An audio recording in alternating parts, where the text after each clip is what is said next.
எல்லாரும்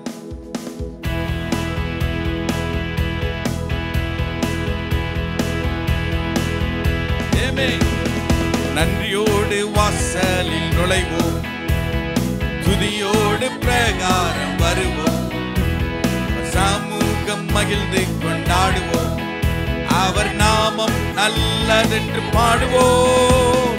நன்றியோடு வாசலில் நுழைவோம், துதியோடு பிரகாரம் வருவோம், சமூகம் மகிழ்ந்து கொண்டாடுவோம், அவர் நாமம் நல்லதென்று.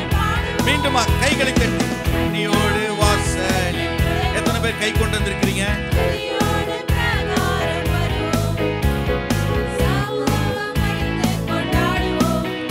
அவர் நாமம் நல்லதென்று பாடுவோம். கர்த்தர் நல்லவர். இந்த சைடுல கர்த்தர் நல்லவர், கர்த்தர் நல்லவர், அவர் கிருபை என்றென்று கொள்ளாது. மீண்டுமா கர்த்தர் நல்லவர், கர்த்தர் நல்லவர், கர்த்தர் நல்லவர், அவர் கிருபை என்றென்று கொள்ளாது. எத்தனை பேர் பாட முடியுது? ஆமென். கர்த்தர் நல்லவர் என்பது பாடுறதே ஒரு பாட்டு. ஆமென். இதை முழுக்க பாடிக்கிட்டே இருக்கணும். எல்லாருமா சேர்ந்து பாடலாமா? கர்த்தர் நல்லவர், கர்த்தர் நல்லவர், கர்த்தர் நல்லவர், அவர் கிருபை என்றென்று கொள்ளாது. கர்த்தர் நல்லவர், கர்த்தர் நல்லவர், கர்த்தர் நல்லவர், அவர் கிருபை என்றென்று கொள்ளாது. ஆமென். இன்னொரு முறை பக்கத்துல குரல பார்த்து சொல்லுங்க, கர்த்தர் நல்லவர், கர்த்தர் ரொம்ப ரொம்ப நல்லவர், கர்த்தர் மிகவும் மிகவும் நல்லவர். ஆமென். அதற்கு தான் கர்த்தர் உங்களுக்கு மூச்சையும் பேச்சையும் கொடுத்திருக்கிறார். இந்த மூச்சு இருக்கிறதே எதுக்கு தெரியுங்களா? சொல்லுங்க பார்க்கலாம். கர்த்தர் நல்லவர்ன்றத சொல்றதுக்கு தான். ஹல்லேலூயா. அவருடைய வாசலுக்குள்ளாக எப்படி வரணும்னா துதியோடு வரணும். அவருடைய வாசலுக்குள்ளாக ஆலயத்திற்கு வரோம் அப்படின்னா எப்படி வரணும்? துதியோடு. வாயில வரும்போதே அப்படியே துதித்தலோடு உள்ள வரணும். அவருடைய சமூகத்துக்கு வரும்போதே துதித்தலோடு வரணும். ஆமென். அவருடைய மகிழ்ச்சியை, அவர் தருகிற மகிழ்ச்சியை நாம் கொண்டாடுவதற்கு தான் இந்த இடத்துக்கு நாம் கூடி வருகிறோம். ஹல்லேலூயா, ஹல்லேலூயா. எல்லாருமாக சேர்ந்து மீண்டுமாக நல்ல கரங்களை தட்டி பாட போகிறோம். ஆமென். நன்றியோடு வாசலில் நுழைவோம், துதியோடு பிரகாரம் வருவோம், சமூகம் மகிழ்ந்து கொண்டாடுவோம், அவர் நாமம் நல்லதென்று பாடுவோம். நன்றியோடு வாசலில் நுழைவோம், துதியோடு பிரகாரம் வருவோம், அவர் சமூகம் மகிழ்ந்து கொண்டாடுவோம், அவர் நாமம் நல்லதென்று பாடுவோம். கர்த்தர் நல்லவர், கர்த்தர் நல்லவர், கர்த்தர் நல்லவர், அவர் கிருபை என்றென்று கொள்ளாது. மீண்டுமா கர்த்தர் நல்லவர். பக்கத்துல பார்த்து சொல்லுங்க, கர்த்தர் நல்லவர், கர்த்தர் நல்லவர், அவர் கிருபை என்றென்று கொள்ளாது. மீண்டுமாக கர்த்தர் நல்லவர், கர்த்தர் நல்லவர், கர்த்தர் நல்லவர், அவர் கிருபை என்றென்று கொள்ளாது. மீண்டுமாக கர்த்தர் நல்லவர், கர்த்தர் நல்லவர், கர்த்தர் நல்லவர், அவர் கிருபை என்றென்று கொள்ளாது. மீண்டுமாக கர்த்தர் நல்லவர், கர்த்தர் நல்லவர், கர்த்தர் நல்லவர், அவர் கிருபை என்றென்று கொள்ளாது. எக்காலத்தோடே அவரை துதிப்போம், கிண்ணற தம்பூரோடே துதிப்போம், வான்பூவில் உள்ள சிருஷ்டிகளின் துதியின் தோணி உயர்த்தி பாடுவோம். எக்காலத்தோடே அவரை துதிப்போம், கிண்ணற தம்பூரோடும் துதிப்போம். வான்பூவில் உள்ள சிருஷ்டிகளின் துதியின் தோணி உயர்த்தி பாடுவோம். கர்த்தர் நல்லவர், கர்த்தர் நல்லவர், கர்த்தர் நல்லவர், அவர் கிருபை என்றென்றும் உள்ளது. கர்த்தர் நல்லவர், கர்த்தர் நல்லவர், கர்த்தர் நல்லவர், அவர் கிருபை என்றென்றும் உள்ளது. இயேசுவே தேவகுமாரன் உன்னத சர்வ சிருஷ்டிக்கும் காரணர். அவர் முன்பாக வந்து தொழுவோம், கைகள் உயர்த்தி அவரை பாடுவோம். இயேசுவே தேவகுமாரன் உன்னதர், அவர் சர்வ சிருஷ்டிக்கும் காரணர். கைகள் உயர்த்தி அவரை பாடுவோம். கர்த்தர் நல்லவர், கர்த்தர் நல்லவர், கர்த்தர் நல்லவர், அவர் கிருபை என்றென்றும் உள்ளது. கர்த்தர் நல்லவர், கர்த்தர் நல்லவர், கர்த்தர் நல்லவர், அவர் கிருபை என்றென்றும் உள்ளது. அவர் கிருபை என்றென்றும் உள்ளது. கரங்களை தட்டி அவர் கிருபை என்றென்றும் உள்ளது. மீண்டுமாக அவர் கிருபை என்றென்றும் உள்ளது. நல்ல கரங்களை தட்டி நல்ல ஆண்டவரே, உம்முடைய கிருபை என்றும் உள்ளது. உம்முடைய கிருபை தலைமுறை தலைமுறையாய் உள்ளதாய் இருப்பதற்காக உமக்கு ஸ்தோத்திரம். ஹல்லேலூயா, ஹல்லேலூயா. அவர் கிருபை என்றும் உள்ளது.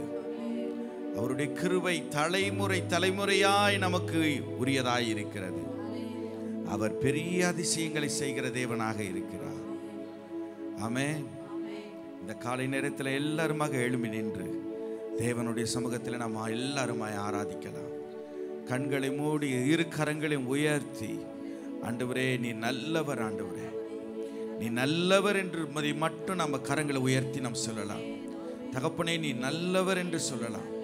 நீ நல்லவர், நீ நல்லவர். கண்களை மூடி, ஆண்டவரே நீர் என்றைக்குமே நீர் நல்லவராக இருக்கிறீர், நீர் உன்னதராய் இருக்கிறீர். எங்களை இந்த நிமிஷம் வரலும் பாதுகாத்து பராமரித்து நீர் வருகிற உடைய மாபெரும் தயவிற்காக உமக்கு கோடி நன்றிகளை ஏறெடுக்கிறோம். Thank you, Jesus.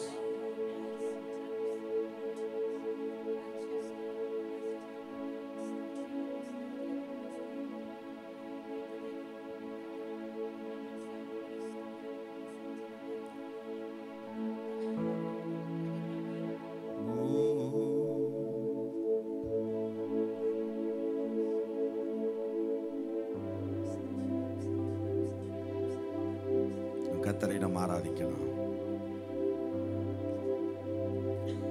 ஒருவரா பெரிய அதிசயம் செய்பவர் நீர்தானே இயேசையா. ஒருவரா பெரிய அதிசயம் செய்பவர் நீர்தானே இயேசையா. இந்த நாளில் செய்யுமே, இறங்கி வந்து செய்யுமே. இந்த நாளில் செய்யுமே, இறங்கி வந்து செய்யுமே. ஒரு அற்புதம் நாங்கள் காண செய்யுமே. ஒரு அற்புதம் நாங்கள் காண செய்யுமே. இந்த நாளில் செய்யுமே, இறங்கி வந்து செய்யுமே. இந்த நாளில் செய்யுமே, இறங்கி வந்து செய்யுமே. ஒரு அற்புதம் நாங்கள் காண செய்யுமே. ஒரு அற்புதம் நாங்கள் காண செய்யுமே. ஒரு அற்புதம் நாங்கள் காண செய்யுமே. ஒரு அற்புதம் நாங்கள் காண செய்யுமே. இந்த நாளில் செய்யுமே, இறங்கி வந்து செய்யுமே. இந்த நாளில் செய்யுமே, இறங்கி வந்து செய்யுமே. ஒரு அற்புதம் நாங்கள் காண செய்யுமே. ஒரு அற்புதம் நாங்கள் காண செய்யுமே.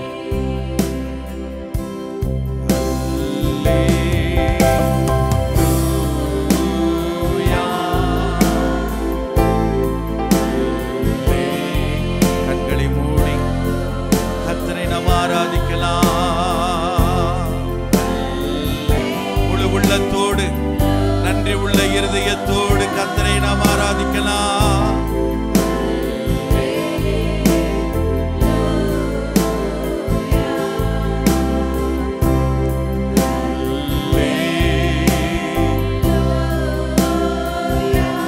இயேசுவே,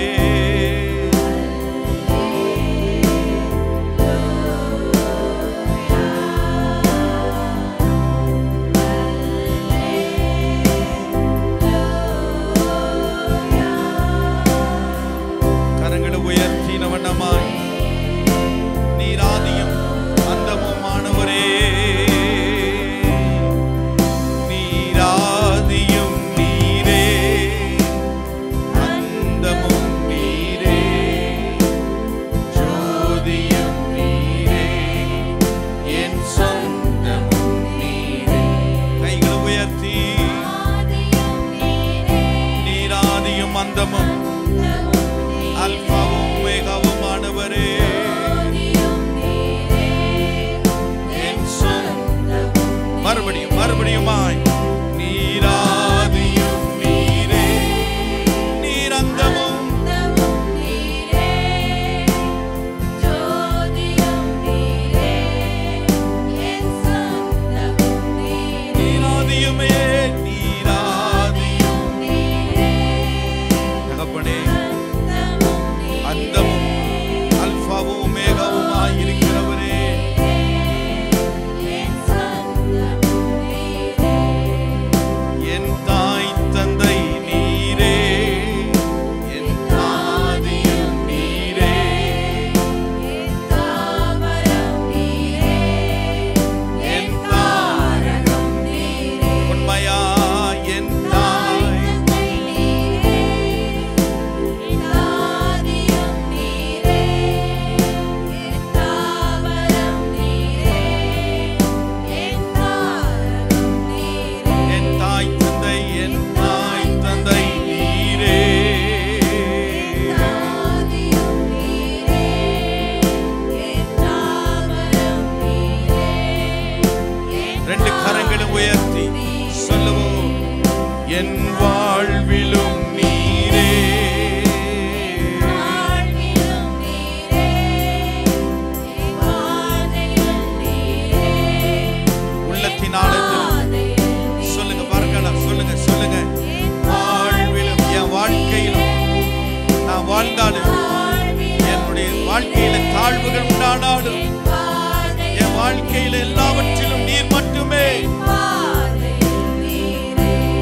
எந்த காலத்திலும், எந்த நேரத்திலும் உம்மை நான் துதிப்பேன். இயேசுவே, துதிப்பேன், துதிப்பேன், இந்த வேளையில்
நேரத்தில் நம்முடைய வார்த்தைக்காக நாங்கள் ஜெபிக்கிறோம். இந்த வார்த்தைகள் மூலமாக நீர் எங்களோடு பேசுவீராக. தேவன் நீர் எங்களோடு கூட இடைப்படும்படியாக நாங்கள் ஜெபிக்கிறோம். உம்முடைய சத்தத்தை நாங்கள் கேட்க நாங்கள் விரும்புகிறோம். ஆண்டவர் நீர் பொறுப்பேற்றுக் கொள்ளும். தேவன் நீர் சமாதானத்தை தந்தருளும்படியாய் ஆண்டவரே எங்களுக்கு வேண்டிய எல்லா விதமான வார்த்தைகளை தந்தருளும்படியாக நாங்கள் ஜெபிக்கிறோம். கர்த்தர் நீர் முழு பொறுப்பேற்றுக் கொள்ளும். ஆசீர்வதித்தருளும், ஆசீர்வதித்தருளும். இயேசுவின் நாமத்தில் ஜெபிக்கிறோம் ஜீவனுள்ள நல்ல பிதாவே, ஆமென். இந்த காலை நேரத்திலே நன்றி உள்ளவர்களாய் இருங்கள் என்கிற தலைப்பின் கீழாக கர்த்தருடைய வார்த்தையை நாம் கேட்கப் போகின்றோம். எல்லாருமாக திருப்பிக் கொள்ளுவோம். 1 தெசலோனிக்கேயர் 5வது அதிகாரம் 18வது வசனத்தை நாம் வாசிக்கலாம். 1 தெசலோனிக்கேயர் 5ஆம் அதிகாரம் 18வது வசனத்தை எல்லாவற்றிலேயும் ஸ்தோத்திரம் செய்யுங்கள். எல்லாவற்றிலேயும் ஸ்தோத்திரம் செய்யுங்கள். அப்படி செய்வதே கிறிஸ்து இயேசுவுக்குள் உங்களை குறித்து தேவனுடைய சித்தமாயிருக்கிறது. இன்றைக்கு மனிதனுடைய வாழ்க்கையிலே நன்றி சொல்லுவது என்பது இன்றைக்கு பெயரளவில் போய்விட்டது. நன்றி என்று சொல்லும்போது சில நேரங்களிலே அந்த நன்றின்னு சொன்னதை கூட நான் என்னைக்கு சொன்னேன், அப்படி நான் சொன்ன ஒரு ஞாபகமே இல்லையே அப்படி என்கின்ற ஒரு உணர்வுகள் நமக்குள்ளாக சீக்கிரமாக மறக்கடித்து விடுகிறது. நன்றி என்று எப்பொழுது ஒரு மனிதனுடைய வாய்க்குள்ளாகவும் உள்ளத்திற்குள்ளாகவும் வரும் என்றால், அவன் நன்மையை பெறும்பொழுது மட்டும்தான் இந்த நன்றி உணர்வுகள் வரும். ஆனால் நன்மையை பெற்றுக்கொண்ட நாம் அநேக நேரங்களிலே இந்த நன்மைகளை சீக்கிரமாக நாம் என்ன செய்ய முடிகிறது, மறந்து போக விட முடிகிறது. சீக்கிரமாக நாம் மறந்து விடுகிறோம். வாழ்க்கையிலேயே எங்கேயோ ஒரு தீமை நம்முடைய வாழ்க்கையில் நடந்திருந்தால் இந்த தீமையை ஆண்டாண்டு காலமும், ஏன் நம்மளுடைய ஆயுசு நாட்கள் முடிகிற வரையிலும் இந்த தீமையை நாம் மனதிற்குள்ளாக வைத்து அந்த தீமையவே நம்ம மறக்காமல் நம்ம வைத்திருக்க முடிகிறது. ஆனால் நன்மையை உங்கள் வாழ்க்கையிலே நீங்கள் அந்த பிறந்த அந்த நாள் முதற்கொண்டு இந்த நாள் வரையிலும் எத்தனை நன்மைகளை நீங்கள் பெற்றிருக்கிறீங்க அப்படி என்று பார்த்தா, நன்மைகளை சொல்லிலடங்காத நன்மைகளை நீங்கள் பெற்றிருக்கிறோம். ஆனால் அந்த நன்மைகளை சீக்கிரமாக நாம் என்ன செய்வதில்லை என்றால் நினைவு கூறுவது இல்லை. அதை சீக்கிரமாக நாம் என்ன செய்து விடுகிறோம், மறந்து போய் விடுகிறோம். வேதவசனம் இந்த காலை நேரத்தில் நாம் வாசித்தோம். என்னவென்று வாசித்தோம் என்றால், எல்லா காரியங்களிலும் ஸ்தோத்திரம் செய்யுங்கள். அப்படி என்றால் எல்லா காரியங்களிலும் நன்றியை செலுத்துங்கள் என்பதுதான் இந்த வேதத்தினுடைய பொறுமானமாக இருக்கிறது. ஆண்டவர் நமக்கு என்னென்ன நன்றிகளை செலுத்த சொல்லுகிறார். இந்த நன்றியினால் மனுஷனுடைய வாழ்க்கையிலே என்னென்ன காரியங்கள் நன்மைகள் கிடைக்கிறது, ஆண்டவர் ஏன் நன்றியை செலுத்த வேண்டும் என்கிறதை குறித்து நாம் பார்த்தோம் என்றால், இந்த காலை நேரத்தில் கூட சங்கீதத்தை நாம் வாசித்தோம். சங்கீதம், என்ன சங்கீதத்தை வாசித்தோம்? 100வது சங்கீதத்தை நாம் எடுத்தோம். எல்லாருமாக மீண்டும் எடுத்துக்கொள்வோம். 100வது சங்கீதம் 4வது வசனத்தை நீங்கள் வாசித்தீர்கள் என்றால், அவர் வாசல்களில்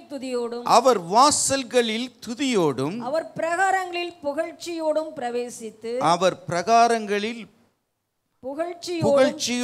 பிரவேசித்து அவரை துதித்து அவருடைய நாமத்தை ஸ்தோத்திரியுங்கள். கவனிங்கள், அவர் வாசல்களில் துதியோடும், அப்படி என்று சொன்னால் நன்றி சொல்லி அவர் வாசல்களில் பிரவேசிங்கள் என்று வேத வசனம் நமக்கு கற்றுக் கொடுக்கிறது. வேத வசனத்திலே முதலாவதாக நாம் நன்றி செலுத்துகிறதற்கான நன்றி உள்ளவர்களாக நாம் இருக்க வேண்டும். மனுஷனாய் நாம் பிறந்திருப்போம் என்றால் இந்த உலகத்திலே நாம் நன்றி உள்ளவர்களாக நாம் இருக்க வேண்டியது அவசியம். ஆமென். இங்கு முதலாவதாக நாம் பார்த்தோம் என்றால் நன்றி சொல்லுவது ஒரு விருப்பமான ஒரு விஷயம் அல்ல. ஆண்டவருக்கு நன்றி எப்படி சொல்ல வேண்டும் என்று வேத வசனம் சொல்லுகிறது என்றால் ஒரு கட்டளையாக ஆண்டவர் கொடுத்திருக்கிறார்.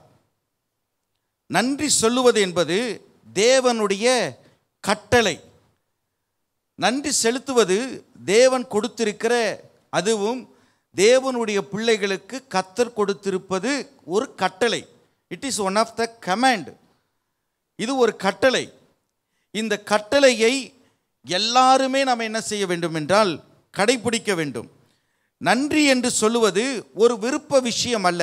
விருப்பம் இருந்தால் நான் சொல்லுவேங்க, விருப்பம் இல்லைன்னா நான் சொல்லணும்னு அவசியம் இல்லைங்க அப்படி என்பதல்ல.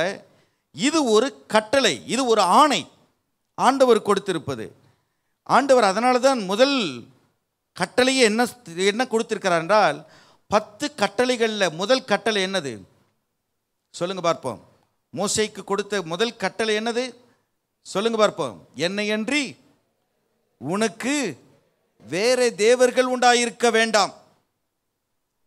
அப்போ ஆண்டவர் அங்கே என்ன சொல்லுகிறாருன்றா, நான் உனக்கு உணவு கொடுக்குறேன், நான் உனக்கு வசிப்பிடம் கொடுக்குறேன், நான் உனக்கு மூச்சு கொடுக்குறேன், நான் உனக்கு வாழ்வு கொடுக்குறேன், நான் உனக்கு எல்லா குடும்ப ஆசீர்வாதமும் நன்மையும் எல்லாவற்றையும் நான் கொடுத்துருக்கிறேன். அப்படின்னா எனக்கு நீ நன்றி செலுத்தாமல், என்னை பாராட்டாமல், என்னை மகிமைப்படுத்தாமல், வேற எதையும் வச்சு நீ எனக்கு நிகராக எதையும் வச்சு நீ யாருக்கும் நன்றி செலுத்த கூடாது என்பதை காண்பிப்பதற்கு தான் முதல் கட்டளையே ஆண்டவர் என்ன கொடுத்தார். என்னையன்றி உனக்கு வேற தேவர்கள் உண்டாயிருக்க வேண்டாம். அப்ப தேவன் நமக்கு கொடுத்த முதல் கட்டளையே என்னவென்றால், இது நன்றி செலுத்துவது என்று சொன்னால் இது என்னது ஒரு ஆப்ஷன் அல்ல. நன்றி செலுத்துறதுனாலும் செலுத்தலாம், செலுத்தாமனாலும் போகலாம் அப்படி என்பதல்ல. ஆண்டவர் நம்மளிடத்தில் எதிர்பார்ப்பது என்னவென்றால் நீ செலுத்திய தீரணும். ஆமென் என்று சொல்லுங்க. அதனால தான் ஆண்டவர் சொல்லுகிறார், இந்த சங்கீதத்திலே வாசிக்கிறோம், நன்றி சொல்லி அவர் வாசலுக்குள் பிரவேசித்து துதியோடு அவருடைய பிரகாரத்திற்குள் நாம் என்ன செய்யணும், வர வேண்டும் என்று சொல்லியிருக்கிறார். தேவன் நமக்கு கொடுத்த ஆசீர்வாதங்கள் அனைத்தையும் நினைத்து ஆண்டவரை நாம் மகிமைப்படுத்த வேண்டும். இன்றைக்கு நம்மளுடைய வாழ்க்கையில் பார்த்தீங்கன்றால் நாம் கடந்து வந்த பாதைகள் 20 வருஷத்துக்கு முன்னாடி நம்மளுடைய வாழ்க்கையை பார்த்துருக்கலாம், அல்லது 30 வருஷத்துக்கு முன்னாடி நம்மளுடைய குடும்பத்தின் நிலையை நீங்கள் கொஞ்சம் யோசித்து பாருங்க. நீங்கள் ஆரம்ப நாட்களில் உங்களுடைய வாழ்க்கை என்ன நிலைமையில் இருந்துச்சு? நீங்கள் டாட்டா பிர்லா குடும்பத்தில் இருந்து பிறந்து அம்பானி குடும்பத்திலிருந்து வளர்ந்து நம்ம இன்னைக்கு நம்ம இந்த நிலைமையில் இருக்கிறோம் அப்படின்றவங்க எத்தனை பேர் இருக்கிறீங்க? கைகளை உயர்த்தி காட்டுங்க பார்க்கலாம். இன்க்ளூடிங் நான் என்ன முதற்கொண்டு கூட சொல்ல முடியாது இல்லையா? அந்த டாட்டா அம்பானி கூட, டாட்டா பிர்லா கூட, அம்பானி குடும்பம் கூட ஒரு காலத்தில் எப்படியோ இருந்திருக்கலாம். அவங்களும் ஒரு வளர்ந்த விதங்கள் வேறையாக இருக்கும். அவங்கள்ட்ட போய் அவங்களுடைய ஹிஸ்ட்ரி கேட்டால் தான் தெரியும்.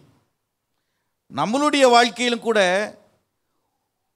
20-30 வருஷத்துக்கு முன்பதாக நம்மளுடைய ஆரம்ப நிலையை, நம்மளுடைய ஏர்லியஸ்ட் ஸ்டேஜை நம்ம பார்க்கும்போது ஒன்றுமே இல்லாத ஒரு உருப்படியற்ற ஒரு நிலையில தான் நம்மளுடைய வாழ்க்கை இருந்திருக்கும்.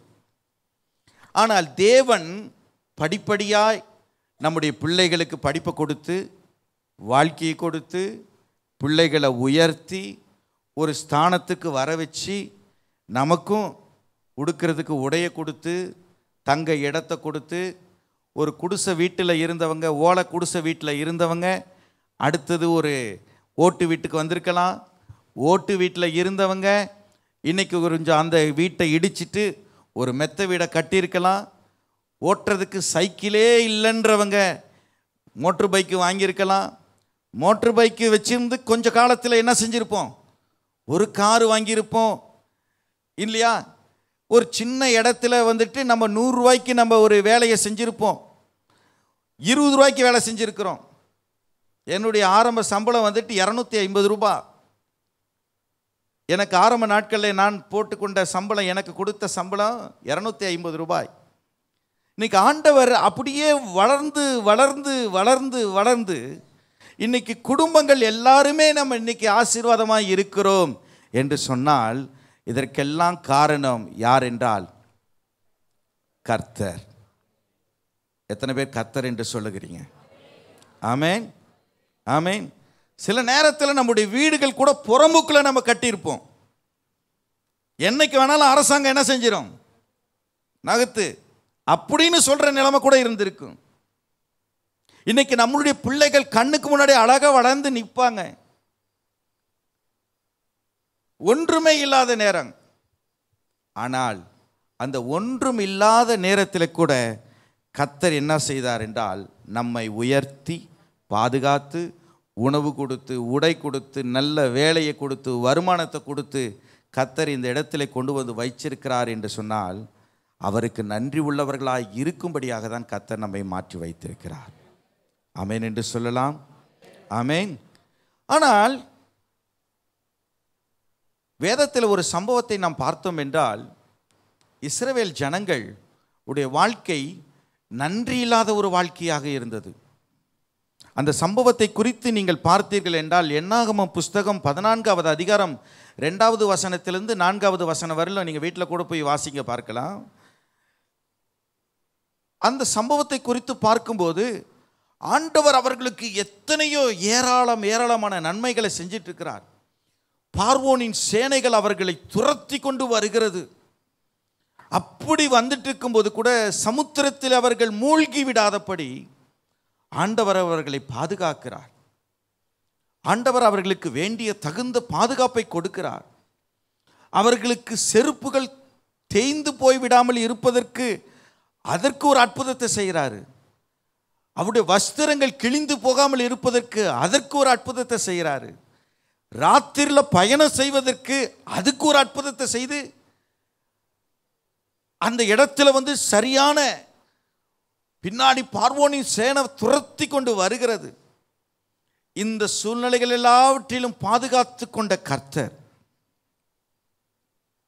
இந்த சூழ்நிலைகள் எல்லாவற்றிலுமே எத்தனையோ விதமான தேவனுடைய அத்தனை விதமான ப்ரொடெக்ஷனை கொடுத்து தேவனுடைய பாதுகாப்பை அவர்கள் எல்லாரும் பெற்றுக்கொண்டு அவர்கள் பசியாக இருக்கும்போது ஆசைப்பட்ட போது கூட அவர்களுக்கு என்ன செஞ்சார் கர்த்தர்? நல்ல ஒரு நான்வெஜ் உணவை கூட கர்த்தர் கொடுத்தார். அவர்கள் தேவையான காரியங்களை தேவ தூதர்கள் உண்ணக்கூடிய உணவை கூட அந்த இஸ்ரவேல் மக்களுக்கு கர்த்தர் போஷித்து கொடுத்தார் என்று சொல்லும் பொழுது எவ்வளவு நன்றி உள்ளவர்களாக இருந்திருக்கணும்.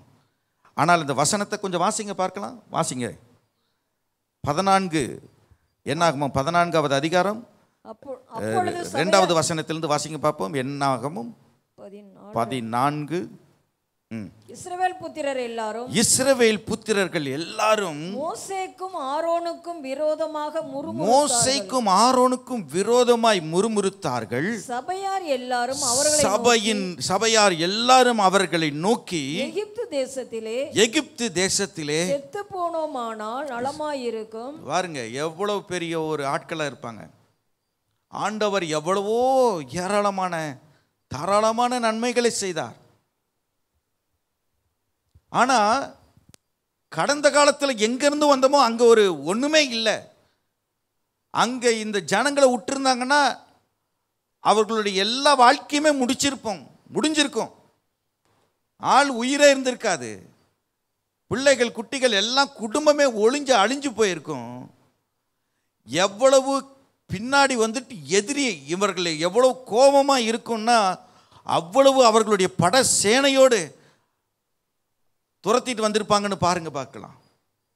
ஆனால் அத்தனை விதமான சூழ்நிலைகள் இருந்தெல்லாம் அவர்களுக்கு உணவை கொடுத்து, உடைய கொடுத்து, பகலில் மேகஸ்தம்பத்தை கொடுத்து, இரவில் அக்னி ஸ்தம்பத்தை கொடுத்து, அவர்களை 2 பக்கமும் தண்ணீரை கிழிச்சு பிளந்து ஒரு மதில் செவரை போல எழுப்பி நிற்க வச்சு இதன் வழியாகவும் நடந்து போய் அவர்கள் அந்த இடத்துக்கு போய் சுதந்திரித்து கொள்ள போகும்போது கூட அவர்கள் முறுமுறுக்கக்கூடிய ஒரு வாழ்க்கை, முறுமுறுத்து தேவனை மதிக்காம தேவனுக்கு நன்றி செலுத்த அவர்களுக்கு மனம் இல்லாததுனால தான் அவர்கள் நன்மையான காரியத்தை முழுமையாக பெற்றுக்கொள்ள முடியாத ஒரு சூழ்நிலைகளுக்கு இந்த இஸ்ரவேல் ஜனங்கள் தள்ளப்பட்டார்கள். ஆனால் தேவனுடைய பிள்ளைகளாகி நீங்களோ கர்த்தருக்கு முன்பதாக உத்தமமாய் நன்றி சொல்லுகிறவர்களாக நாம் இருக்க வேண்டியது அவசியமாக இருக்கிறது. ஆமென். அப்போ முதலாவதான காரியம் என்னவென்றால், நன்றி தேவன் கொடுத்திருக்கக்கூடிய தேவனுடைய திட்டமும் சித்தமுமாயிருக்கிறது.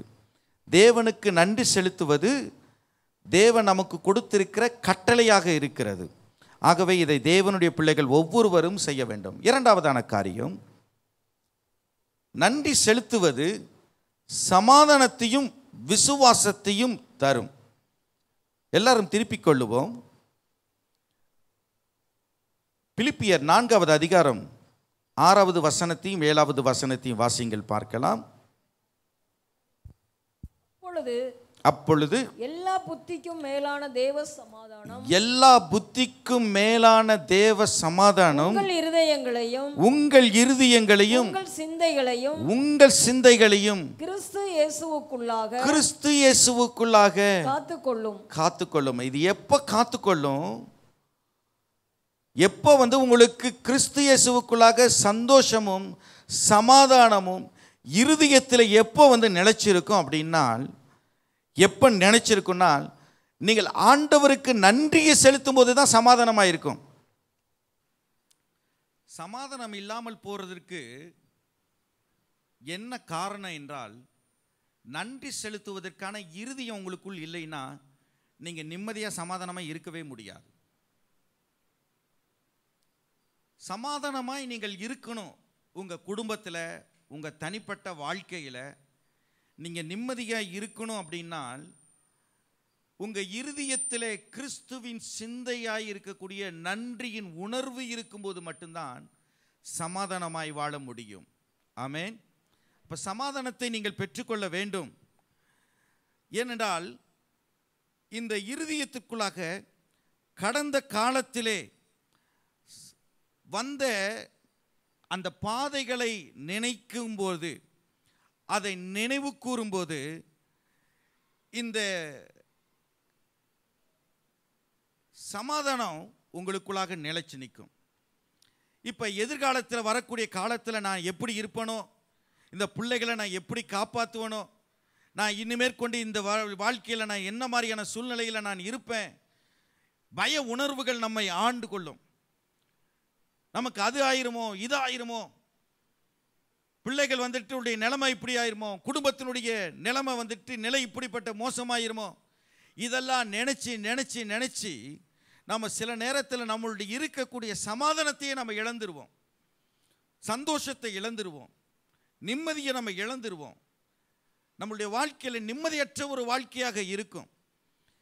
எப்போ ஆண்டவருடைய கடந்த காலத்திலே செய்த நன்மைகளை நினைச்சு, அப்பையெல்லாம் ஆண்டவர் ஒன்றுமே இல்லாத போது, ஒரு நேரத்தில் நமக்கு வருமானம் கம்மியாக இருக்கும்போது, ஒரு ஓலை குடிசையில் நம்ம இருக்கும்போது, ஒரு வண்டி கூட நமக்கு நடந்து போகிறதுக்கு, ஒரு இடத்துக்கு போகிறதுக்கு ஒரு வண்டி கூட, வாகனமே இல்லாத போது கூட கர்த்தர் நம்மை அற்புதமாய் நடத்தி இம்மட்டுமாய் நடத்தி வந்திருக்கிறார் என்று சொல்லும்போது, கர்த்தர் என்னை இனிமேலும் என்னை நடத்துவார் என்கிற விசுவாசம் நமக்குள்ளாக இருக்கும்போது, ஒருபோதும் பிசாசு நமக்கு சமாதானத்தை கெடுக்கவே முடியாது.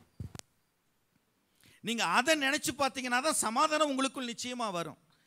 இந்த நிமிஷம் வரல நீங்க ஒரு குடும்பத்தில் நம்ம சொல்றோம் சமாதானத்தை, ஒரு பிரச்சனை என்னங்க பண்றது, வரக்கூடிய காலத்துல எல்லாம் நான் என்ன பண்ணுவேன்னு எனக்கு தெரியலையே, நமக்கு பயமா இருக்குதுங்க, பிள்ளைகளை நினச்சி எனக்கு பயமாக இருக்குதுங்க, இந்த குடும்பத்தை நினச்சி எனக்கு பயமாக இருக்குது, வர வருஷத்தில் நான் எப்படி நான் இருப்போம், இதெல்லாம் நினச்சி எனக்கு பயமாக இருக்குதுன்னு சொல்லும்போது சொல்லக்கூடியது ஒரு நன்றி செலுத்தக்கூடிய ஒரு சகோதரர் தாம்மா, இதெல்லாம் விடுமா. அந்த நாள்லேயே கர்த்தர் நம்ம என்ன செஞ்சார், அற்புதமாக நடத்தி வந்தார். அன்னைக்கு ஏதாவது நீயும் நானும் பசியாக இருந்திருக்கிறோமா? அன்னைக்கு நீயும் நானும் வந்துட்டு நம்மளுடைய பிள்ளைகள் பட்டினியாக கடந்திருக்கிறாங்களா? அன்னைக்கெல்லாம் வந்துட்டு நமக்கு ஏதோ பிள்ளைகளுக்கு உடுக்கிறதுக்கு உடை இல்லாமல் நம்ம கஷ்டப்பட்டுருக்கிறோமா? எதுவுமே இல்லையே. அன்னைக்கும் அற்புதத்தை செய்து ஆண்டவர் ஆச்சரியமாக நம்மை நடத்தி இந்த நிமிஷத்தில் நம்மை கொண்டு வந்திருக்கிறாருன்னா, இப்போ இது மேலே கர்த்தர் நம்மளை கொண்டு வருவாருமா அப்படிங்கிற விசுவாசம் நமக்குள்ளாக என்ன செஞ்சிடும், ஆணித்தரமாக வந்துடும். அப்போ எதை குறித்து கவலையே இருக்காது, எதை குறித்தும் பயமே இருக்காது. அந்த விசுவாசமும் அந்த நம்பிக்கையும் அந்த சமாதானமும் ஒரு மனிதனுக்குள்ளாக வருவதற்கு நம்மளுடைய இருதயத்திற்குள்ளாக இருந்த ஆண்டவருக்கு நன்றியை செலுத்தும் போது நிச்சயமானமே இவைகள் எல்லாமே நமக்குள்ளாக ஆண்டு கொள்ளும். ஹல்லேலூயா. யோபு அதை தான் செய்தான். யோபுனுடைய வாழ்க்கையில் பார்த்தீங்கன்னா தன் மனைவி வந்து அவ்வளவு தூஷிக்கிறாங்க. ஆனால் யோபு அவன் கஷ்ட நிலையை நினச்சிட்டு அவன் வந்து வாயில் திறந்து எனக்கு இவ்வளவு நிலைமை இருக்குதுன்னு சொல்லி புலம்பவே கிடையாது. அவன் எந்த காரியத்தை அவன் நினைக்கிறான் என்றால், முந்தின காரியத்தை நினைக்கிறான். கர்த்தரிடத்திலிருந்து நன்மையை பெற்றுக்கொண்ட நான் தீமையை பெறாமல் இருக்கலாமா? ஆனால் யோபுவுக்கு தெரியாது இந்த டீல் வந்து யாருக்கு நடந்த ஒரு டீலு, ஆண்டவருக்கும் பிசாசுக்கும் நடந்த டீலு. இரண்டாவதான காரியம், நன்றி செலுத்துவதன் மூலமாக தேவனுடைய பிள்ளைகள் சமாதானத்தை பெற்றுக்கொள்ள முடியும், விசுவாசத்தை பெற்றுக்கொள்ள முடியும், விசுவாசத்திலே அவர்கள் வளர முடியும். இவைகள் எல்லாம் நன்றி செலுத்துகிறவர்களுக்கு மட்டுமே இது உண்டாகிறது. மூன்றாவதான காரியம், எல்லா காரியத்திலும் உங்கள் வாழ்க்கையிலே நீங்கள் நன்றியை சொல்லுங்கள். பக்கத்தில் இருக்கிறவங்களை பார்த்து சொல்லுங்க, எல்லா காரியத்திலும் நன்றியை சொல்லுங்கள். ஆமென். சில நேரத்தில் குடும்பத்தில் இருக்கிறவங்களோட கூட நன்றியை சொல்லுவதே கிடையாது. சில நேரத்தில் நம்ம பழகிறவர்களிடத்துல நம்ம ஒரு நல்லதை பெற்றுக்கொண்டோம்னா கூட நன்றியை செலுத்துவதே கிடையாது. சில நேரத்தில் பிள்ளைகளுக்கு நான் ஏதாவது ஒரு ஒரு ஒரு கிஃப்டை நான் கொடுத்தேன் அப்படின்னா, என் பிள்ளைகளுக்கு இல்லை வேறு பிள்ளைகளுக்கு தேங்க்ஸே சொல்ல மாட்டாங்க. வாங்கிக்க தெரியும், ஆனால் என்ன தெரியாது, தேங்க்ஸ் சொல்ல தெரியாது. பின்னாடி இருக்கிறவங்க ஒரு இடிச்சு என்ன சொல்லுவாங்க, ஏய் தேங்க்ஸ் சொல்லு அப்படின்னு ஒரு இடிச்சு ஒன்று சொல்ல வைப்பாங்க. அவங்க சொன்னாங்களேன்றதுக்காக இவங்க என்ன செய்வாங்க, தேங்க்ஸ் அப்படின்வாங்க. பார்த்துருக்கீங்களா அந்த மாதிரி? பின்னாடி இருக்கிறவங்க சொல்கிறதுனால ஏய் தேங்க்ஸ் சொல்லு, நன்றின்னு சொல்லு, அதனால தான் இவங்க தேங்க்ஸ்ன்னு சொல்லுவாங்க. இன்றைக்கி அநேக பெற்றோர்கள் கூட அப்படி தான் இருக்கிறாங்க, பெரியவங்கள்லாம் அப்படி இருக்கிறாங்க. எத்தனையோ நன்மைகள், அக்கம் பக்கத்தில் இருக்கிறவங்க எல்லாரும் நன்மையை பெற்றுக்கொள்றதுக்கு மட்டும் இருப்பாங்க. சில நேரத்தில் நன்மையை பெறதுக்காகவே சில நேரத்தில் பார்த்தீங்கன்னா அந்த நேரத்துக்கு மட்டும் அந்த மனுஷன்கிட்ட நல்லா பழகுவாங்க. அந்த நன்மையை பெற்றுட்டாங்க, அதுக்கப்புறம் அவங்க அட்ரஸை காணாமல் போயிடும். அவங்க ஆளே எட்டி பார்க்க மாட்டாங்க, நல்லா இருக்கீங்களான்னு கூட கேட்க மாட்டாங்க, எங்கே இருக்கிறீங்க கேட்க மாட்டாங்க, வந்து கூட பார்க்க மாட்டாங்க. ஆனால் அந்த நல்லது அந்த ஒரு காரியம் முடிகிற வரையிலும் இவர்களுக்கு பேர் என்னது, காரியவாதி இல்லையா? இயேசுவோடையும் அப்படி தான் இருந்தாங்க ஒரு சிலர்லாம். இந்த காரியம் முடிகிற வரையிலும் என்ன செய்வாங்க, அவர்கள் அடிக்கடி பார்ப்பாங்க, அடிக்கடி ஃபோன் பண்ணுவாங்க. சில நேரத்தில் ஃபோன் பண்ணும்போது பார்த்தீங்கன்னா, எங்கே இத்தனை நாளாக காணோம், எங்கே ஃபோனே அட்ரஸே காணுங்களே, எங்கே இருக்கிறீங்க அப்படின்னு நம்மளே கேட்டுக்குவோம். அவங்க இப்போ பேசுகிறாங்க அப்படின்னாவே, அவங்க ஃபோன் பண்ணுறாங்க அப்படின்னாவே சிலருக்கு மனதுக்குள்ளே வந்துடும், சரி ஏதோ ஒன்று கேட்க போகிறாங்க. இத்தனை நாளாக ஆள் காணாமல் போன ஆள் இன்றைக்கி என்ன புதுசாக ஒருத்தங்க ஃபோன் பண்ணுறாங்க, புதுசாக திரும்ப இத்தனை நாள் கழித்து திரும்பவும் கால் பண்ணுறாங்க அப்படின்னா, சில நேரத்தில் இந்த விதமான சந்தர்ப்பவாதிகள் காரியவாதிகள். இப்படிப்பட்ட காரியங்களை செய்யறதுக்காக, நன்மையை பெற்றுக்கொள்றதுக்காக மட்டும் வந்துட்டு பழகிறவங்க. நன்றி உணர்வுகள் இல்லை. சில நேரத்தில் 1000 நல்லது வந்துட்டு புருஷன்மார்கள் செஞ்சுருப்பாங்க.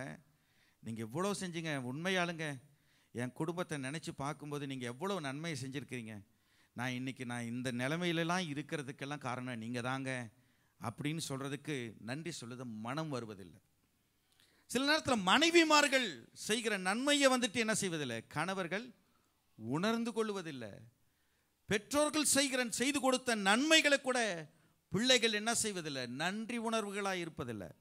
நன்றி உணர்வுகள் இல்லாமதுனால தான் சில நேரத்தில் பிள்ளைகள் பெற்றோர்களை அடிக்கிற சூழ்நிலைகள். அடித்து நீ சமுதாயத்தில் வந்துட்டு இன்றைக்கி பார்த்தீங்கன்னா இதில் கையெழுத்தை வாங்குன்றாங்க, அடித்து கையெழுத்து வாங்குறாங்க. இவ்வளவு படிக்க வச்சேனேப்பா, இவ்வளவு உனக்கு வாழ்க்கையை கொடுத்தனே, நீ என்ன பண்ணுன? கடைசியாக கேட்குற கேள்வி, நீ என்ன பண்ணுன, நீ என்ன பண்ணுனன்னு சொல்லு பார்ப்போம். பெற்றோர்களுக்கு சொல்லவே முடியாது. என்ன சொல்கிறது, 1 சொல்கிறதா, 2 சொல்கிறதா, 4 சொல்கிறதா, 10 சொல்கிறதா?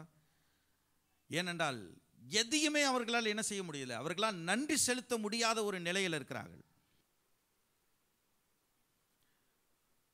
10 குஷ்டரோகிகள் இருந்தார்கள். இந்த 10 குஷ்டரோகிகளும் ஆண்டவரிடத்தில் வந்து சுகத்தை பெற்றுக்கொண்டார்கள். குஷ்டரோகிகள் உடைய நிலை எப்படி இருக்கும் என்றால், அவர்கள் நகரத்திற்குள்ளாக தைரியமாகவும் மற்ற சக மனிதர்களைப் போல குடும்பத்தினரைப் போல பழக முடியாது. உள்ளே ஊருக்குள்ளாக வர முடியாது. ஊருக்கு புறம்பாக தான் என்ன செய்திருப்பார்கள், இந்த குஷ்டரோகிகளை வைத்திருப்பார்கள். நான் ஒரு 10-20 வருஷத்துக்கு முன்னாடி பார்த்தீங்கன்னா ஆத்தூர் பட்டணத்தில் கூட குஷ்டரோகிகளுக்கென்று ஒரு இடம் இருந்தது. அது குஷ்டரோகி காலனின்னு வச்சுருப்பாங்க. இன்றைக்கி எல்லாம் ஒன்று சகஜமாக மாறிடுச்சு. தலைவாசல் பகுதியில் இருந்துச்சு. அங்கே யாருமே அந்த இடத்துக்கு போக மாட்டாங்க. அந்த இடத்துல யாருமே வந்துட்டு இடத்த வாங்கி அங்கே வந்து வீடு கட்ட மாட்டார்கள். இன்றைக்கு அது ஒரு சகஜ நிலைக்கு வந்துருச்சு. இன்றைக்கு அரசாங்கம் அதற்கு முக்கியத்துவத்தை கொடுத்தது. இந்த குஷ்டரோகத்தை போக்குறதுக்கு நிறைய மருந்துகள் உண்டானது. மிஷினரிமார்கள் இதற்காக ஒத்துழைப்பு கொடுத்தார்கள். அரசாங்கம் இதற்கு என்று முடிவெடுத்தது. ஆனால் அன்றைக்கு பார்த்தீர்கள் என்றால் இந்த குஷ்டரோகத்திற்கு ஒரு தீர்வு கிடையாது.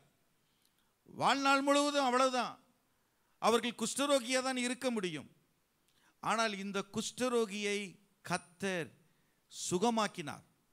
இந்த 10 குஷ்டரோகிகளில் 10 குஷ்டரோகிகளையும் சுத்தமாக்கினதுல ஒரே ஒரு குஷ்டரோகி மட்டும் வந்துதான் ஆண்டவருக்கு என்ன செய்தான், நன்றி செலுத்தினான். ஆண்டவர் கேட்கிறாரு, மற்ற மீதமுள்ள 9 குஷ்டரோகிகள் எங்கப்பா? வரல, திரும்பி பார்க்கல, திரும்பி ஏறெடுத்து பார்க்கல, ஆண்டவருக்கு வந்து நன்றி செலுத்தல.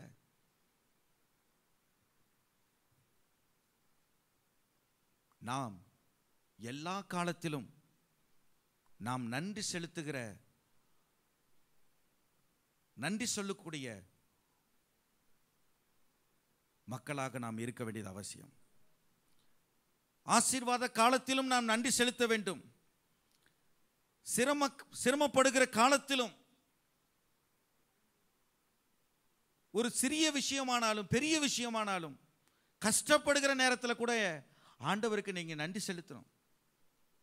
ஆண்டவரே, அந்த நாளில் இருந்தெல்லாம் எனக்கு கஷ்டத்தின் நேரத்தில் கூட, எனக்கு கஷ்டப்பட்ட நேரத்தில் கூட எனக்கு நன்மையை கொடுத்து நீங்கள் கொண்டு வந்தீங்களே, இப்போ எனக்கும் கஷ்டம் இருக்குது ஆண்டவரே, இப்பையும் நான் நன்றி செலுத்துகிறேன். இப்பையும் நான் ஆண்டவரே, நான் உமக்கு நன்றி செலுத்தாமல் நான் இருக்க முடியாது, நான் நன்றி செலுத்தியே தீருவேன். இதை தான் யோபு செய்தார்.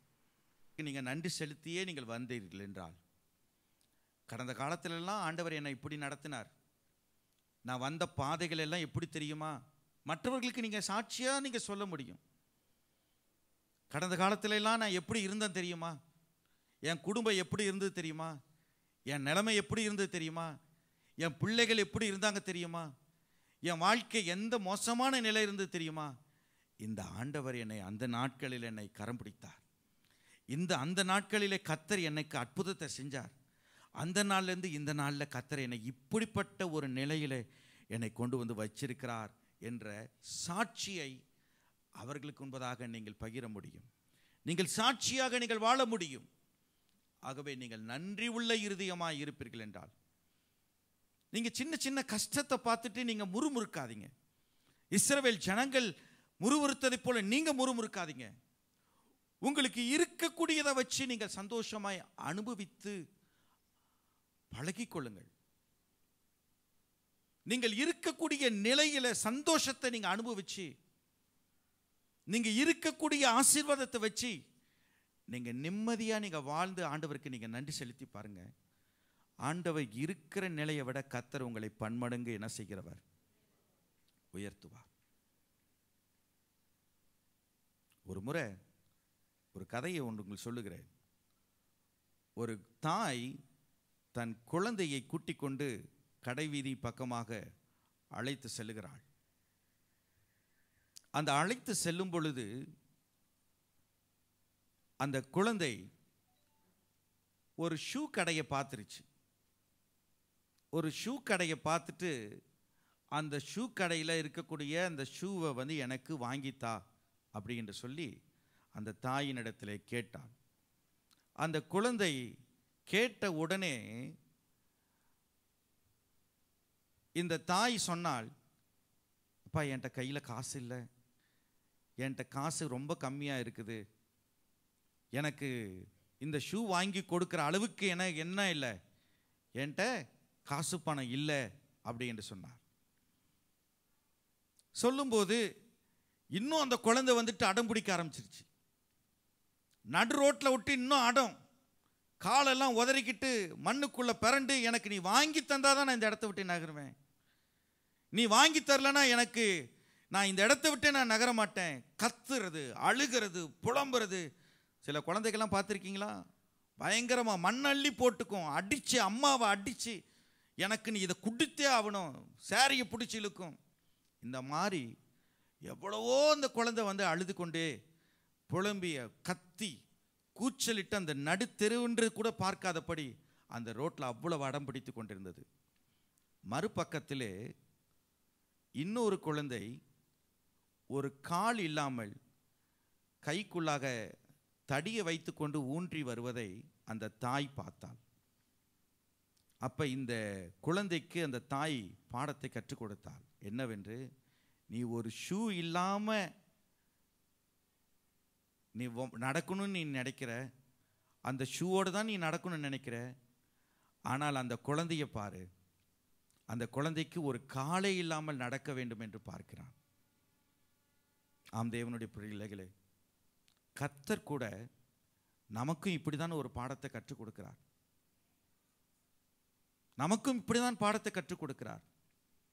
இன்னைக்கு நம்ம தூங்கி எழுந்திருக்கும் போது, தூக்கத்தை எழும்பும் போது முதுகெல்லாம் வலிக்குதுங்க, உடம்பு வலிங்க, பெட்டு சரியில்லைங்கிறோம், பாய் சரியில்லைங்கிறோம், கரண்ட் இல்லைன்னா கரண்ட்டே இல்லை உசுங்குறோம், ஆங்குறோம், ஏசியை போடுங்க, ஏசி இல்லைன்னா எனக்கு தூக்கமே வர மாட்டேதுங்கிறோம்.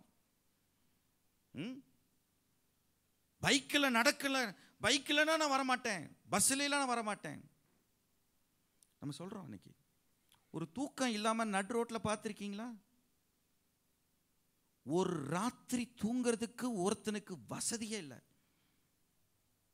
தன் புடவையை எடுத்து அப்படியே தலைமுக்காட மூடிக்கிட்டு அந்த கொசுவில் அந்த டிச்சு ஓரத்தில் எத்தனை பேர் படுத்திருக்கிறாங்க உங்க கண்ணுக்கு முன்னாடி, நம்ம கண்ணுக்கு முன்னாடி. நம்ம கண்ணை மூடி நம்ம தூங்க முடியுது. கண்ணே சில நேரத்தில் சிலருக்கு இமயம் மூடாம ஹாஸ்பிட்டலில் படுத்திருக்கிறாங்க.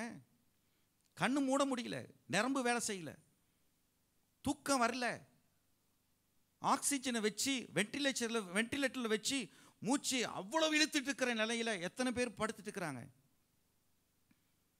ஒரு சின்ன கால் வலிக்கு நம்ம ஆண்டவரை முறுமுறுக்கிறோம், சின்ன ஒரு இடுப்பு வலிக்கு நம்ம முறுமுறுக்கிறோம், ஒரு சின்ன சாப்பாடு, நல்ல சாப்பாடு கிடைக்கலன்னு சொல்லிட்டு இந்த சாப்பாடை வேண்டாம்னு தூக்கி எறிகிறோம்ல. பிள்ளைகள், இங்கே இருக்கிற பிள்ளைகள்லாம் இருக்கிறீங்க, வாலிப பிள்ளைகள், சாப்பாடே சரியில்லை, எனக்கு அது கொடுத்தா கொடு, இல்லட்டா வேண்டாம். பட்னியாக கூட நான் கிடக்கிறேன். வாங்கி சாப்பிட்ணும் மனசுக்குள்ளே நினச்சிட்டா எதுனாலும் அப்பா கையில் இருக்குதா பாக்கெட்டில் இருக்குதா இல்லையோ, அதெல்லாம் இதே இல்லை. ஒரு முறை என்னுடைய மகள், மூத்த மக சின்ன வயசாக இருக்கும்போது, என்னுடைய மனைவிக்கு ஒரு ஆப்ரேஷன், கழுத்தில் ஒரு ஆப்ரேஷன். ஒரு வாரமாக அலைகிறோம். ஒரு வாரமாக இங்கேருந்து கோயம்புத்தூர் கூட்டிகிட்டு போயிட்டு அவங்கள ஆப்ரேஷனுக்கு கூட்டிகிட்டு போயிட்டு டெய்லியும் காலையில் மார்னிங் 4 o'clock எந்திரிச்சோன்னா கிளம்பி நேராக 10 மணிக்கெல்லாம் அங்கே இருப்போம், கோயம்புத்தூரில் இருப்போம்.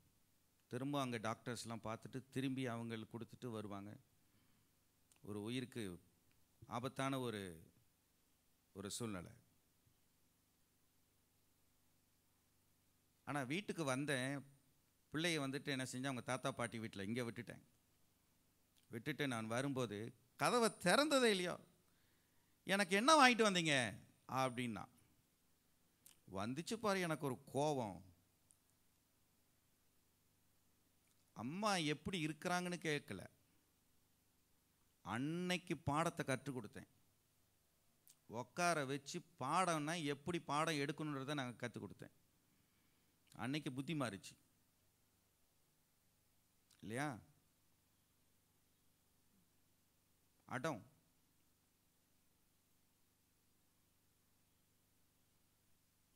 பிள்ளைகள் என்ன நினைக்கிறோமோ இருக்கிறத வச்சு சமாதானமாய் வாழுவதற்கு பழகிறதே கிடையாது.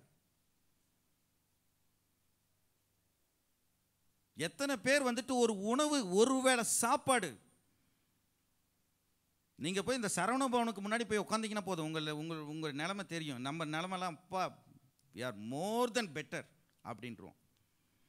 எச்ச இலையை பொறுக்கி வலிச்சு வாயில் வச்சு சாப்பிட்டுட்டு இருக்கிறாங்க. பார்த்துருக்கீங்களா அந்த மாதிரியான ஆட்களை? போய் உட்காந்து பாருங்க.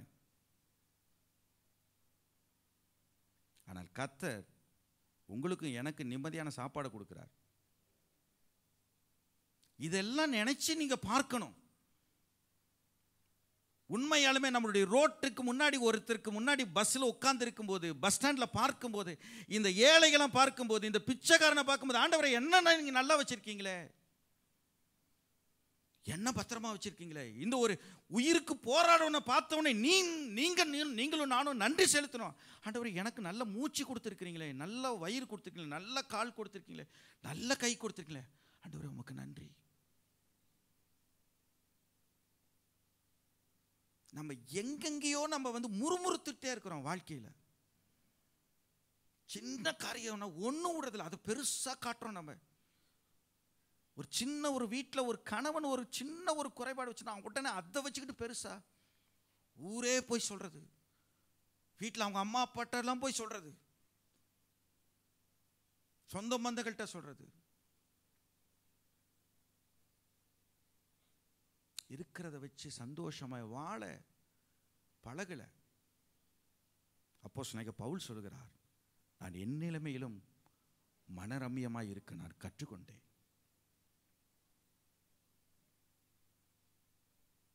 நீங்க இந்த மனரம்யமான ஒரு உள்ளம் உங்களுக்குள் இருந்தாதான் உங்களுக்குள்ளாக உண்மையான சமாதானம் இருக்கும், நிம்மதி இருக்கும். இல்லாட்டா நிம்மதியே இருக்காது. நீங்க நிம்மதியற்ற இயேசுன்றுவீங்க, வார வாரம் வருவீங்க, சபைக்கு வருவீங்க, மாதமானா நீங்கள் திருவிருந்தெல்லாம் எடுப்பீங்க, ஆனால் நிம்மதி இருக்காது, நிம்மதியான வாழ்க்கை இருக்காது. ஏன் தெரியுமா? போதும் என்கிற மனம் இல்லை, நன்றி சொல்லக்கூடிய மனம் இல்லை.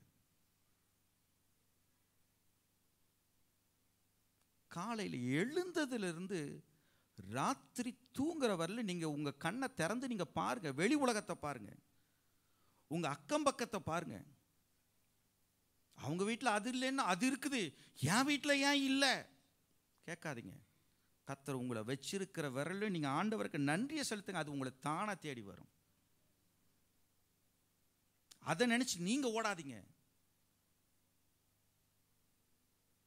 பக்கத்து வீட்டில் அதை செஞ்சிட்டாங்க அதனால் நாமும் செய்யணும், செய்யாதீங்க. அவங்க ஒரு திருமணத்தை ஆடம்பரமாக செஞ்சிட்டாங்க. நாமும் அதுக்காகவே திருமணத்தை நம்ம ஒரு ஆடம்பரமாக செய்யணும். அவங்க செஞ்சதை விட நாம் இன்னொரு படி செய்ய வேண்டாமா? முயற்சியே பண்ணாதீங்க, தோல்வியில் முடிஞ்சிருவீங்க. நிறைய பேர் அப்படிதான். எனக்கு தெரிஞ்ச ஒரு குடும்பம் கல்யாணத்துக்கு கடனை வாங்கி என்னென்னமோ ஆடம்பரமாக செஞ்சுட்டு சொந்த வீட்டையே விற்றுட்டு போயிட்டாங்க. சொந்த வீடு இருந்துச்சு, அதையே காலி பண்ணிட்டு போயிட்டாங்க. கடன் எங்கே கடன் வந்துச்சுன்னா கல்யாணத்துக்கு வாங்கின கடனா. 10 பேர் சேர்ந்து 10 பேர் முன்னாடி வச்சு ஒரு கல்யாணத்தை, இந்த பார் நீ தான் இவனுக்கு கணவன், நீ தான் உனக்கு மனைவி, புடி உனக்காக ஒரு ஜெபம் பண்ணுறேன், முடிஞ்சது. ஆளுக்கு ஒரு டீ கொடுங்க, ஒரு காஃபி கொடுங்க, ஒரு டீ ஒரு பிஸ்கெட்டை கொடுங்க, அல்லது ஒரு கேக் கொடுங்க, முடிஞ்சது. கல்யாணம். அது கல்யாணம் இல்லை, அதுவும் கல்யாணம் தான். லட்ச லட்சமாக நீங்கள் வந்துட்டு ஒரு பெரிய மண்டபம், நீங்கள் ஆத்தூரில் இருக்கக்கூடிய கொங்கு மண்டபத்தை எடுத்தீங்கன்னா வாடகை எவ்வளவு ஒரு நாளைக்கு? 1.5 லட்ச ரூபா வாடகை மட்டும். அதுக்கு நீங்கள் சீரியல் போட்டிங்கன்னா அது ஒரு எப்படி இருந்தாலும் ஒரு 1 லட்ச ரூபா வந்துடும் சீரியல். அந்த அவ்வளோ பெரிய பில்டிங்கா அப்படியும் போடுறாங்க. நான் குறையா சொல்லலை. நம்மளுடைய ஆண்டவர் என்ன ஆசீர்வாதத்தை வச்சுருக்கிற அந்த தகுதியோடு நம்ம வாழணுங்க, பழகணுங்க. பக்கத்தில் வீடை கட்டுறான்றதுக்காக நீங்கள் போய் கடனை வாங்கி நீங்கள் வீடை கட்டாதீங்க. கொடுத்தா நான் கட்டுறேன், இல்லாட்டா நிறுத்துறேன். இருக்கிற வீட்டில் வச்சு நான் சந்தோஷமாக நான் சமாதானமாக நான் வாழணும்னு நினைக்கிறேன்னு நினைங்க. அவன் கார் வாங்குறான், அதனால் நானும் கார் வாங்குறேன். வாங்காதீங்க. கர்த்தர் ஆசீர்வாதத்தின் தேவன் தான், ஆசீர்வாதத்தை கொடுக்கிறவர். அந்த ஆசீர்வாதத்தை கொடுக்கறதுக்கு முன்னாடி என்ன கொடுக்குறாருன்றா ஞானத்தை கொடுக்குறாரு. ஞானம் இல்லாத ஒரு வாழ்க்கை சீர்கட்ட ஒரு வாழ்க்கை. இன்னைக்கு எத்தனையோ குடும்பங்கள் இன்னைக்கு அழிஞ்சு போயிட்டு இருக்குது. பணத்தினால அவர்களுடைய குடும்பமே சமாதானம் இல்லாமல் போகிறது. ஏன்னா ஞானமற்ற பேராசையா நிறைய காரியத்தை செய்யணும், அதை பண்ணணும், இதை பண்ணணுன்ட்டு அவர்களை ஒருத்தருக்கு ஒருத்தர் கம்பேர் பண்ணிக்கிட்டு லைஃப் ஸ்டைலை அமைக்கிறதுனால தான் இன்னைக்கு வாழ்க்கை மாறுகிறது. கிறிஸ்துவ தேவ பிள்ளைகள், நீங்கள் விசுவாசிகள், நீங்கள் அப்படி இருக்காதீங்க. உண்மையாய் கர்த்தருக்கு நன்றி செலுத்துகிறவர்களாக இருங்க. உங்க உள்ளத்தை கர்த்தர் பார்க்கிறார். உங்களுடைய நன்றி செலுத்துதலை கர்த்தர் அறிகிறார். நிச்சயமாலுமே கர்த்தர் உங்களை உயர்த்துவார்.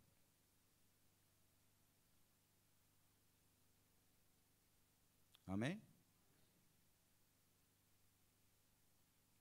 நீங்க நன்றி செலுத்துவதன் மூலமாக வருகிற நன்மையின் ஆசீர்வாதங்களை குறித்து இன்னைக்கு பேசிட்டு இருக்கிறோம்.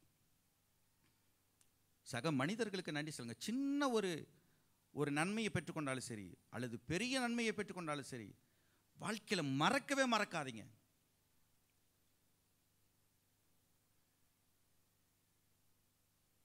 வாழ்க்கையில் மறக்கவே மறக்காதீங்க.